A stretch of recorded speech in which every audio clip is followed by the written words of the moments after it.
Hello everyone, আসসালামু আলাইকুম। আজকে তৈরি করছি আলু দিয়ে খুবই মজাদার একটি নাস্তার রেসিপি।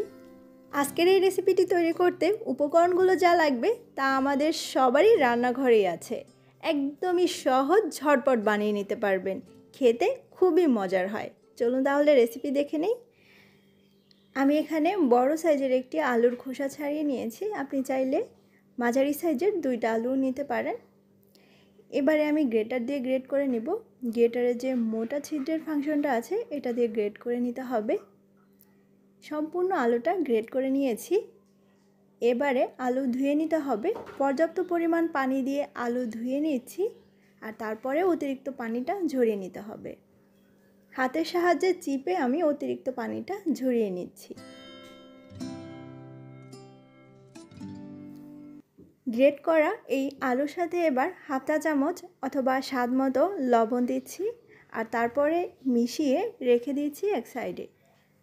তারপরে লাগছে বড় সাইজের একটা পেঁয়াজ। পেঁয়াজের খোসা ছাড়িয়ে ধুয়ে নিয়েছি।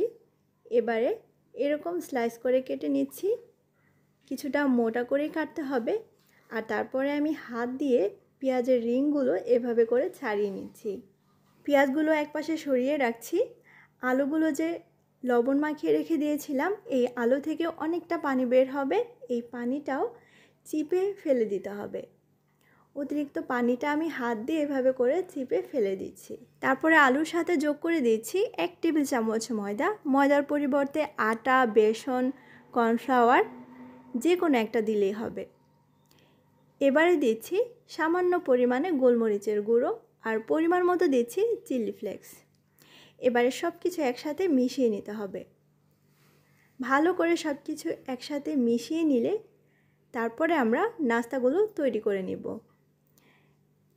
একটা পেঁয়াজের রিং নিয়ে নিচ্ছি, আর তারপরে একটু লক্ষ্য করুন, এই আলুগুলো দিয়ে এই রিংটাকে কাভার করে দিব।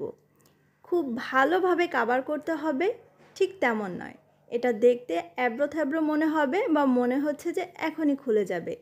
এতে কিন্তু ঘাবড়ে যাওয়ার কিছুই নেই। কোনোভাবে এটা তেলে ছাড়তে পারলেই হলো। একদমই কিন্তু তাই। তেলে দেওয়ার পরে যখন আপনি ভেজে তুলবেন, দেখবেন কতটা সুন্দর দেখাচ্ছে। সবগুলি আমি এভাবে করে দিচ্ছি। জাস্ট হালকাভাবে পেঁয়াজটাকে একটু কাভার করে দিব, আর তারপরেই তেলে ছেড়ে দিচ্ছি। আচ্ছা, তেলে দেওয়ার সময় কিন্তু তেলটা অবশ্যই ভালো করে গরম করে নেবেন। আর তেলে দেওয়ার সঙ্গে সঙ্গেই কিন্তু নাড়াচাড়া করা যাবে না। একবার যখন হালকা কালার চেঞ্জ হয়ে আসবে তখন উল্টে দিতে হবে। খুব বেশি সময় কিন্তু একদমই লাগবে না, মাঝারি আছে। মোটামুটি 4-5 মিনিটের মতো সময় লাগবে ভাজতে। আর তারপরে তুলে নিচ্ছি। এরকম হালকা গোল্ডেন কালার চলে আসলেই তুলে নেওয়া যাবে। এতেই কিন্তু অনেক মুচমুচে হবে। আমি বাকিগুলো সেমভাবে ভেজে নিচ্ছি, আর এরকম গোল্ডেন কালার করে ভেজে তুলে নিচ্ছি। এগুলো অনেক বেশি মুচমুচে, অনেক অনেক বেশি মজার। অবশ্যই বাসায় ট্রাই করে দেখবেন। আমার বিশ্বাস আপনাদের সবার ভালো লাগবে। আজকের মতো এখানেই বিদায় নিচ্ছি। ভালো থাকবেন, সুস্থ থাকবেন। আল্লাহ হাফেজ।